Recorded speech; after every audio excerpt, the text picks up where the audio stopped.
Hi, I'm Dawn Davies. And I'm Billy Abbott, and we're about to try Port Charlotte 10-year-old.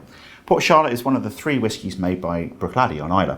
Bruichladdich, unpeated; Port Charlotte, heavily peated; and Octomore, really stupidly peaty.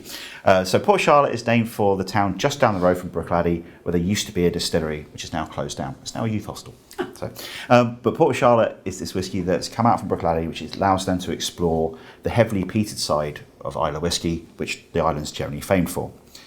Port Charlotte 10-year-old appeared last year, and it's a revitalisation of the whole of the Port Charlotte name. They've done lots of little releases, but this is the first big brand new release showing off what they're trying to do with Port Charlotte spirit. It's peated to 40 parts per million and in the barley, and the casks used are first fill and refill American oak, as well as a chunk of wine casks, because the guys at Bruichladdich really love a wine cask. They love a wine cask. And when I tried this last year, I really fell in love with it. I thought it was a really nice, balanced whiskey. I think what you find here is you've got the peat, and the peat for me is that sort of slightly drier, more sort of marine peat, as I call it. And it's got a little bit of sort of nuttiness. There's some really nice sort of orchard fruits coming in there, a little bit of custard, some vanilla, hint of coconut.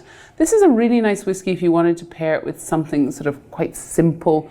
Don't take anything that's too heavy in flavour. I would say salmon or anything a little, maybe a bit smoky, but not too intense. This is also really nice if you just want to have it as an almost aperitif. I think, Billy, you had a great idea for this one earlier. I highball this. I'm a big fan of highballs. So, good slug of whiskey, some sparkling water on top. Good slug of whiskey. Good slug of whiskey. Nice bit of sparkling water on top. This sort of thing as well, the slight sourness of soda water really sort of helps lift this and open it up, and it's a really nice, just sort of summertime drink, or and just actually, an aperitif. I'd put a little slice of apple with that.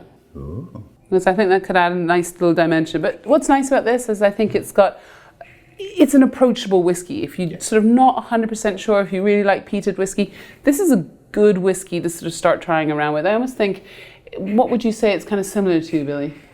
It's definitely similar to a lot of the other sort of heavily peated whiskies on Islay.